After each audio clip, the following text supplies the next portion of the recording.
Amalan ini banyak orang melupakan, khususnya selama bulan Ramadan. Apa itu? Simak video ini sampai akhir. Amal ini sangat begitu dianjurkan saat bulan puasa, apalagi 10 hari terakhir di bulan Ramadan. Apa itu? I'tikaf. Ya, i'tikaf dengan berdiam diri di masjid. Allah Subhanahu wa taala di dalam surat Al-Baqarah ayat 187, wa antum aakifuna fil masajid, ketika engkau beriktikaf di masjid. Dan di antara keutamaan-keutamaan iktikaf, selain ia merupakan sunnah yang dicontohkan oleh Rasulullah Shallallahu Alaihi Wasallam di dalam sebuah hadis yang diriwayatkan Imam Tabrani dan Imam Baihaqi, man i'takafa yawman ibtigha'an wajhillah ja'alallahu bainahu wa bainan nar thalathata khanadiq kullu khandakin ab'adu mimma bainal khafiqain. Barang siapa yang beriktikaf suatu hari karena mengharap ridha Allah Subhanahu wa taala, Allah akan menjadikan jarak antara dirinya dan api neraka sejauh 3 parit. Setiap parit jauhnya antara timur dan barat. Dan ketika 10 hari akhir Ramadan, Rasulullah juga sangat menganjurkan amalan ini. Kana Rasulullah sallallahu alaihi wasallam idza dakhala al-'ashr ahya al-lail wa ayqadha ahlah wa jadda wa shadda al-mi'zar. Apabila Rasulullah Shallallahu Alaihi Wasallam memasuki 10 malam terakhir bulan Ramadan, beliau menghidupkan malam dengan ibadah, membangunkan keluarganya, istri-istri beliau, anak-anak beliau, dan beliau bersungguh-sungguh mengencangkan sarungnya. Kemudian, apa rukun-rukun i'tikaf yang perlu kita ketahui?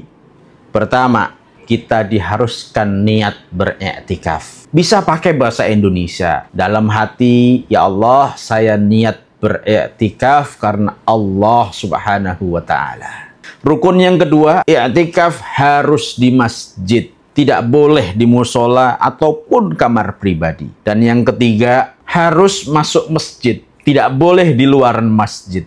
Walaupun masuknya sekedar orang membaca subhanallah, atau mungkin semenit, ataupun 2 menit, diniatin i'tikaf.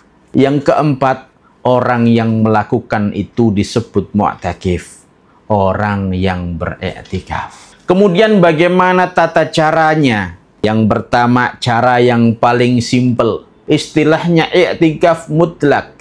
Ketika kita mau ke masjid, jangan lupa setelah masuk masjid berniat untuk i'tikaf. Ini bisa di masjid manapun. Sayang sekali orang yang masuk masjid namun lupa berniat i'tikaf. Karena pahalanya luar biasa. Sambil menunggu sholat jamaah, sembari membaca Al-Quran, ataupun sholat sunnah, dan didahului dengan i'tikaf, maka kita akan mendapatkan pahala berlapis-lapis. Namun ada juga i'tikaf dengan model berjangka waktu. Contoh, kita niat i'tikaf untuk 1 malam penuh. Saya niat beriktikaf malam ini sampai subuh karena Allah. Model seperti ini banyak dilakukan di 10 hari di bulan Ramadan. Namun ini ada ketentuannya. Bisa batal i'tikafnya karena ada beberapa sebab. Contoh, orang yang beriktikaf keluar masjid tanpa alasan yang jelas, ataupun keluar darah haid,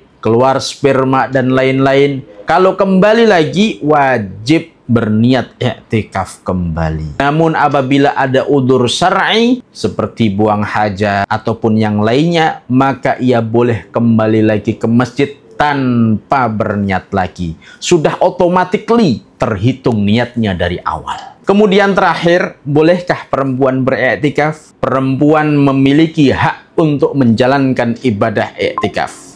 Hal ini diriwayatkan dalam sebuah hadis, anan Nabiya sallallahu alaihi wasallam kana ya'takiful 'ashr al-awakhir min Ramadan hatta tawaffahu Allah, thumma i'takafa azwajuhu min ba'dih. Ini hadis muttafaqun alaih. Nabi Muhammad sallallahu alaihi wasallam beriktikaf pada 10 terakhir bulan Ramadan. Aktivitas itu dilakukan beliau sampai beliau wafat, dan kemudian para istri beliau mengikuti i'tikaf pada waktu tersebut sepeninggalan Rasulullah Shallallahu Alaihi Wasallam. Tidak ada masalah, namun tentunya harus seizin suaminya yang punya suami. Afala ta'qilun.